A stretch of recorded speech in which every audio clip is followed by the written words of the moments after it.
येलकोट जय मल्हार.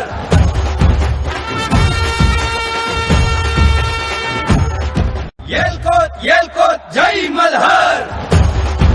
मित्रांनो, हा आहे महाराष्ट्राचा राजा, जेजुरीचा खंडोबा. काय आहे या पिवळ्या भंडाऱ्याचं रहस्य? आणि हा चंपाषष्ठीचा दिवस एवढा खास का असतो? आजोबा, इतका उत्साह कशासाठी? आणि चंपाषष्ठी म्हणजे नक्की काय? या फुलाचं नाव काय आहे? चंपा. या फुलाचा आणि या षष्ठीचा संबंध आहे. पण त्यापूर्वी ऐका एका मोठ्या संकटाची गोष्ट. खूप वर्षांपूर्वी मल्ल आणि मणी नावाचे दोन दैत्य लोकांवर अत्याचार करत आहेत. मण्ण आणि मणी नावाच्या दोन दुष्ट दैत्यांनी पृथ्वीवर थैमान घातलं होतं. ते इतके शक्तिशाली होते की त्यांना हरवणं कोणालाच जमत नव्हते. हे दैत्य निष्पाप माणसाला त्रास देत होते. बापरे, ते किती वाईट होते. त्रस्त होऊन सगळ्यांनी कैलास पर्वतावर जाऊन महादेवांना आवाहन केले.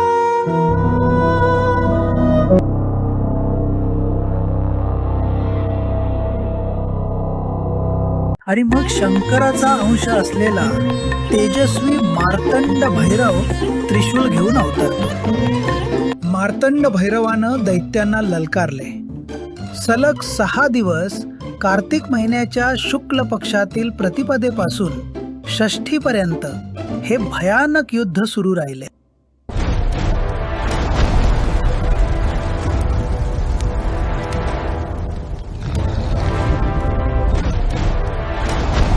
सहाव्या दिवशी म्हणजेच चंपाषष्ठीच्या दिवशी मार्तंड भैरवाने दैत्य मल्लचा वध केला आणि मणीला शरण येण्यास भाग पाडले.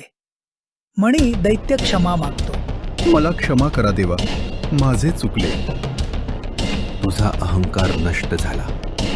तुला मी अभय देतो, पण तू धर्माचे रक्षण करशील.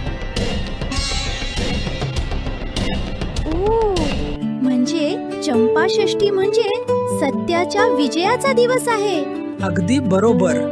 आणि खंडोबाने मल्ल दैत्याचा वध ज्या ठिकाणी केला त्या जागेला आनंद देण्यासाठी त्या दिवशी चंपा फुले देवाच्या चरणी वाहिली जातात. म्हणून याला चंपाषष्ठी म्हणतात. आजोबा, मग लोक उपवास का करतात आणि मग विशिष्ट पदार्थच का खातात ते आम्हाला सांगता काय? हो, नक्कीच. चंपाषष्ठीच्या दिवशी उपवास करण्याची आणि मग सोडताना हे साधे ग्रामीण पदार्थ खाण्याची परंपरा आहे. वांग, बाजरी आणि कांद्याची पात ही त्यात 6 दिवसांच्या युद्धातील साधेपणा आणि निसर्गाशी जोडणी दर्शवते. मुलांनो, खंडोबा फक्त देव नाहीत, ते आहेत शौर्य, न्याय आणि साधेपणाचे प्रतीक. लक्षात ठेवा, जेव्हा तुम्ही भीतीवर आणि वाईट विचारांवर मात करता तेव्हा तुम्हीच तुमच्या आयुष्यातील मार्तंड भैरव बनता. मित्रांनो, ही कथा आवडली असणारच.